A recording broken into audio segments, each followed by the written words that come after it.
Hello, ladies and gentlemen, and welcome back to Georg Mack Plays the Classics. One of my favorite cartoons as a child revolved around the Roadrunner. I was a Wile E. Coyote fan, and always rooted for him to finally get his hands on the cocky bird. However, in this game, you are the Roadrunner, so you want to avoid your predator like the plague. I remember renting this as a kid and being confused by the Tengen-style black cart, but it always stuck in my head because of it. The Roadrunner needs to finish as many stages as possible in his allotted lives. In order to do so, he needs to keep up his speed. This is accomplished by eating bird seeds strewn about the level. If you collect them all, you get a nice point bonus at the end of the level. The Roadrunner is faster than Wile E. on foot, so if you run him off screen, he straps on his jet skates and you have to avoid him. According to his name, the Roadrunner must stay on the road, so he can move in all 8 directions to traverse the oddly paved highway. Wile E. Coyote runs into different Acme tools in order to catch his prey. The rocket causes him to blast left and right, which is usually easy to avoid. The pogo stick requires more looping motions for effective evasion. When Wile E. gets in the helicopter, he starts throwing dynamite at you, which means don't run in a straight line. There are also obstacles on the levels that you need to avoid and preferably need to lure Wile E. into. There are trucks that come on screen head-on. The Coyote follows Roadrunner at about the same horizontal plane, so if you're quick, you can zig around the truck and zag back in time to get Wile E. smushed.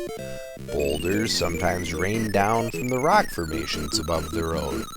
Cannons are sometimes placed at the end of a road, presumably by Wile E., making when he gets hit by them all the sweeter. There are also mines that begin to show up as you complete levels. You want to jump over the mines with the A button and lure Wile E. into them. This nets you the most points at the end of the level.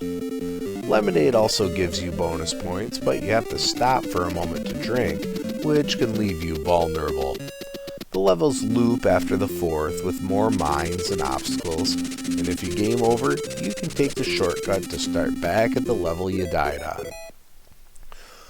When it comes to grading Roadrunner on NES, graphics get a 1.5.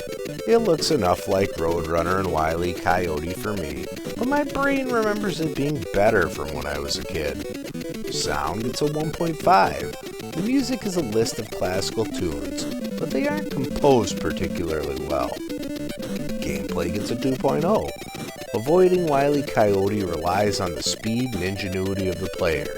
In this sense, the game works. Difficulty gets a 2.5. It can be difficult avoiding Wile E. on the narrow portions of road, but jumping chasms is infuriating. Fun factor gets a 1.5. I had an okay time and quit when I was getting bored, so this category didn't suffer. Overall, Roadrunner earns a 1.8 and gets a C. For an unlicensed game based on an existing property, this isn't bad. It's not good, but playing a few levels won't hurt you.